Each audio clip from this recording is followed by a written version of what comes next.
سامعین گرامی، ابو صالح المعروف جنگی دوست، ان کی ذات کے بارے میں آپ جب سنیں گے تو اپنے اسلام، اپنی آن، اپنی قدریں اس طرح آپ کہ ٹوڑ ٹوڑ کر ڈھونڈنے کو نکلیں گے جیسے کوئی راہی اپنا راہ بھول جائے، پتہ نہ چلے، پھر اس کے لیے ہر قسم کی شمع لے کر چلتا ہے۔ ان کا عظیم نام جب بھی زبان پہ آتا ہے تو پتہ چلتا ہے اگر ابو صالح جیسا والد ہو تو بیٹا سیدت القادر ہی ہوتا ہے۔ کیوں؟ اس لیے کہ وہ ایک خاص ایسا اپنی ذات کے حوالے سے میسج اور پیغام دے گئے جو جب بھی کبھی کوئی سنے گا تو اس کو اپنے اسلام کے اندر کا جو حسن ہے وہ نظر آ جائے گا۔ آپ ایک دریا کے کنارے سفر فرما رہے ہیں، بھوک بھی لگی ہوئی ہے، اسی اسلام میں دیکھتے ہیں کہ اس دریا میں، اس پانی میں ایک بہتا ہوا سیب آ رہا ہے، اسے پکڑ لیا اور پکڑ کر کھا لیا۔ جب کھا لیا تو دل میں خیال آیا کہ اس کا جو مالک تھا میں نے اس سے پوچھا ہی نہیں ہے، اس کے پوچھے بغیر کھا لیا۔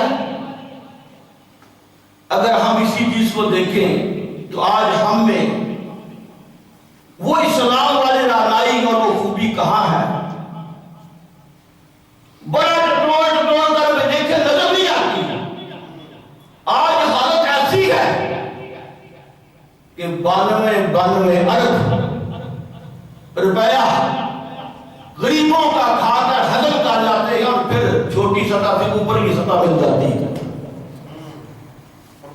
پہلے چھوٹے وزیر ہوتے ہیں پھر بڑے وزیر اعظم بن جاتے ہیں۔ آج یہ حال ہے اور یہ اسلام کا حسن ہے کہ آپ دیکھیں انہوں نے ایک سیب کھایا، کھانے کے بعد کہا میں نے اس کے مالک سے پوچھا ہی نہیں ہے۔ اب جب یہ دل میں بات آئی تو کہا کل قیامت کے روز مجھے اس کا بدلہ چکانا ہوگا، کیوں نہ یہ بدلہ اس دنیا ہی میں ادا کر۔ جہاں سے پانی آ رہا تھا اس کی طرف اپنا سفر شروع کر دیا۔ چلتے چلتے چلتے چلتے اس مقام پہ پہنچے جہاں دیکھا ایک ساتھ ہی باغ ہے، وہاں جو سیب کے درخت ہیں ان کی شاخیں پانی میں لٹکی ہوئی، تو پتہ چل گیا کہ یقیناً سیب اسی باغ کا ہے۔ اب پھر اس باغ کے اندر گئے تو دیکھا سامنے ایک بڑی حسین و جمیل شخصیت تشریف فرما ہے۔ پتہ چل گیا یہی اس باغ کے مالک ہو سکتے ہیں۔ ان کا نام بھی بڑا عظیم ہے، حضرت عبداللہ صومعی رحمت اللہ تعالی۔ جا کر سلام عرض کیا اور کہا میں نے آپ کے باغ کا سیب کھا لیا ہے، آپ کی اجازت کے بغیر، آپ کے پوچھنے کے بغیر، اس لیے حاضر ہوا کہ مجھے معاف فرما دیجیے، اس لیے حاضر ہوا کہ مجھے معاف فرما دیجیے۔ آج ہم میں وہ رعنائی کہاں ہے؟ آج ہم لوگوں کی جیب پہ نظر رکھتے ہیں اور اگر کہیں سے بھی ہاتھ کے اندر کچھ آ جائے چھوڑتے نہیں، کھا ہی جاتے ہیں۔ اگر وہ ہستی ابو صالح جنگی دوست جیسی ہو اور آگے ملنے والے عبداللہ صومعی ہو تو پھر ان کے آگے جو نسل چلتی ہے وہ عبد القادر ہی کی چلتی ہے۔ کہا مجھے معاف فرما دیجئے، کہا کس بات کی معافی مانگتے ہو؟ کہا میں نے ایک سیب آپ کی اجازت کے بغیر کھا لیا ہے۔ جب انہوں نے یہ بات سنی تو دیکھا کہا یہ بات کوئی عام نہیں، یہ کوئی خاص ہے۔ ایسی شخصیات شاہد بار صاحب کبھی کبھی آپ کو پڑھنے میں، تلاش کرنے میں، ڈھونڈنے میں نظر آئے گی۔ کہا یہ کوئی عام آدمی نہیں ہے، یہ کوئی خاص ہے۔ تو جیسے کہتے ہیں خاصوں کی جو باتیں ہیں وہ خاصوں ہی کے ساتھ ہوتی ہیں۔ کہا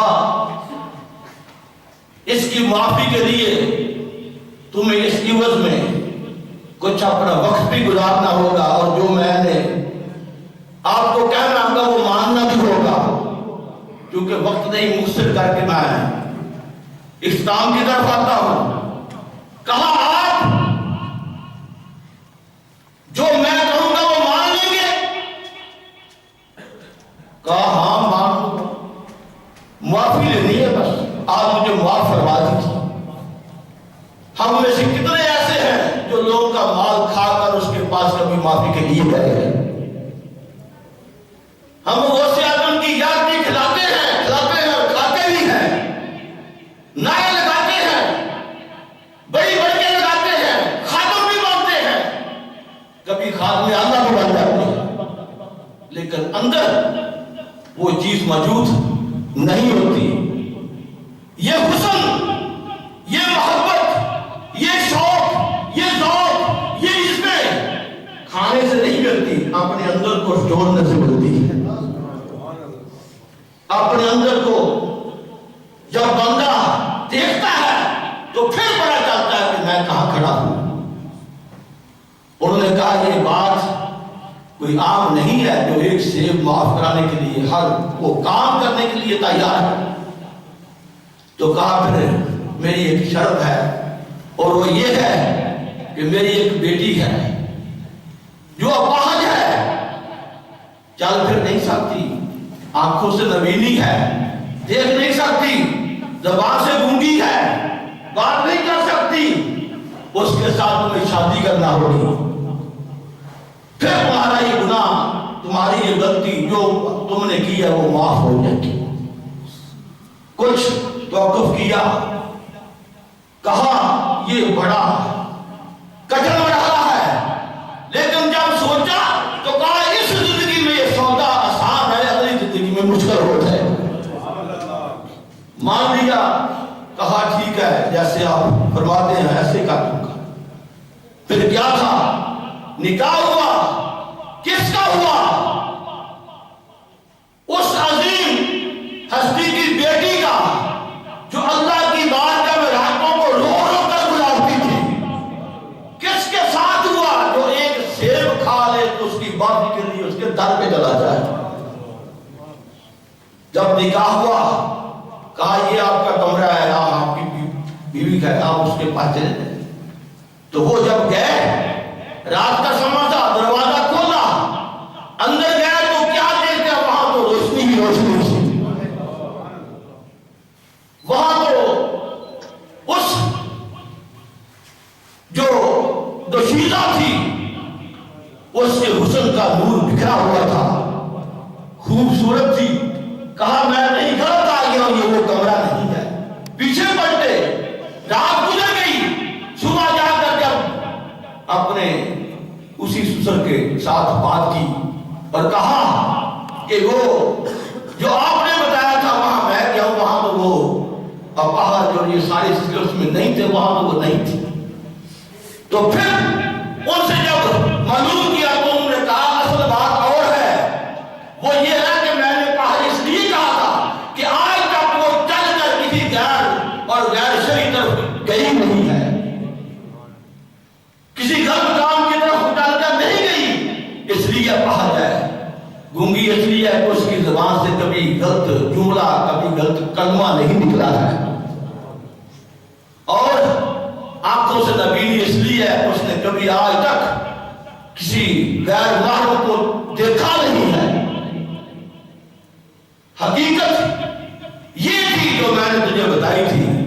تو جب اس طرح کا سنگ مل جائے، اس طرح کی سنگت ہو جائے، تو پھر ان کا جب ملاپ ہوتا ہے تو وہ عرصہ دراز تک اللہ شکریہ ادا کرتے رہتے ہیں۔ آج ہمارے کتنے لوگ جوان ہیں، جب شادی ہوتی ہے تو اس سے پہلے کئی کتابیں پڑھتے ہیں، کیا کچھ توڑ دیکھتے ہیں، اور پھر پہلی رات کے انتظار میں کئی ان کی اور خوابیں ہوتی ہیں، اور وہ تھے عرصہ گزار دیا کس بات کے؟ اس بات کے اوپر شکر کرتے ہوئے رب کی بارگاہ کا اللہ تعالیٰ نے یہ شاملات کرا دیا کہ دونوں ہی وہ عظیم ہستیاں ہیں جن کا نام قیامت تک کے لیے زندہ ہوگا۔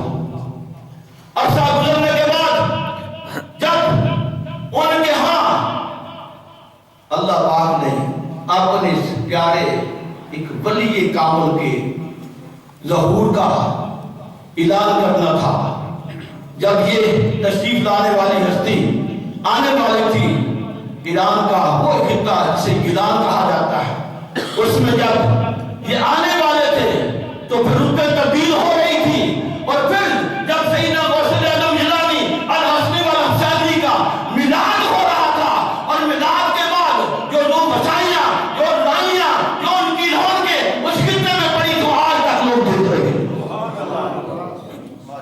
اور پھر اس کے بعد آپ کو یہ خبریں ملتی ہیں، آپ پڑھتے ہیں کہ رمضان شریف کا اگر ماہ مقدس بھی آ جائے تو اس عمر میں ہوں، ابھی دودھ پیتے ہوں، تو آپ فجر کی اذان سے لے کر مغرب کی اذان تک روزے کی حالت میں اس عمر میں بھی گزارتے ہیں جب ابھی چھوٹے سے بچے گود میں ہوتے ہیں۔ اگر ماں باپ اس طرح کے ہوں تو اولاد غوث اعظم بنتی ہے، اولاد غوث اعظم بنتی ہے۔ اسی طرح اگر والدہ سجدہ کائنات فاطمہ الزہرا سلام اللہ ہو، باپ مولا کائنات شیر خدا علی کرم اللہ علیہ ہو، تو اولاد حسین بنتی ہے، اولاد حسن بنتی ہے، اولادیں جنم لے کر آگے آتی ہیں، ان کی اولادیں درست ہوتی ہیں جو ماں باپ بھی درست ہوتے ہیں۔ آج ہم اپنی اولادوں کو تو کہتے ہیں کہ یہ غلط ہو گئی، ادھر چلی گئی، اس نے ماں وہ کر لیا، اس نے وہ کر لیا۔ پہلے اپنے آپ کو بھی دیکھو، پہلے اپنے آپ کو پڑھو، تم نے اپنے آپ کو کیا پڑھا ہے، کیا دیکھا ہے۔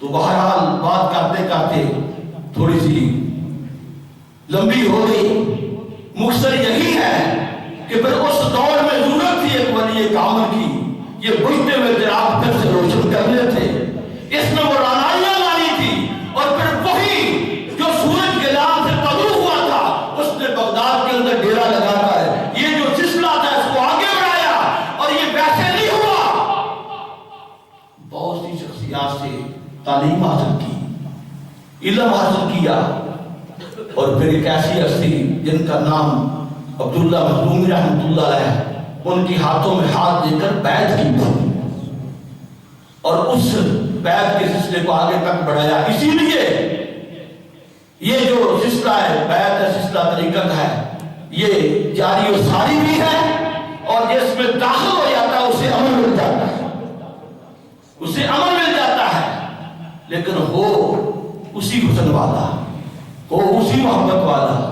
آج ہماری بیعتیں بھی مختلف ہو گئی ہیں، آج دنیا داری کے لیے بیعت کرتے ہیں، چلو اس کو پیر پکڑ لے، یہ جو ہم برے کام کریں گے، غلطیاں کریں گے، یہ تھانے سے چھڑا لائے گا، یہ تھانے سے چھڑا لائے گا، یا پھر دنیاوی لالچ کسی قسم کا نظر آئے تو پھر جا کر ہم اس کو پیر پکڑ لیتے ہیں۔ یہ وہ پیر ہیں، اور یہ وہ ان پیروں کا حال یہ تھا، ان پیروں کا حال یہ تھا۔ آج کے پیر مریدوں کے لیے ممالک میں پیچھے پیچھے بھاگ رہے ہیں کہ ہمیں مرید مل جائیں، وہ پیر سے مریدوں سے بھاگتے تھے، مریدوں کے قریب نہیں جاتے تھے۔ آج پیر اور مریض کا بھی سلسلہ تبدیل ہو گیا، آج وہ بات وہ سلسلہ سارے کا سارا ادھر ادھر ہو گیا۔ پر اللہ تعالی ہمیں اپنے دین کو، اپنے اسلام کو سمجھنے کی توفیق عطا فرمائے۔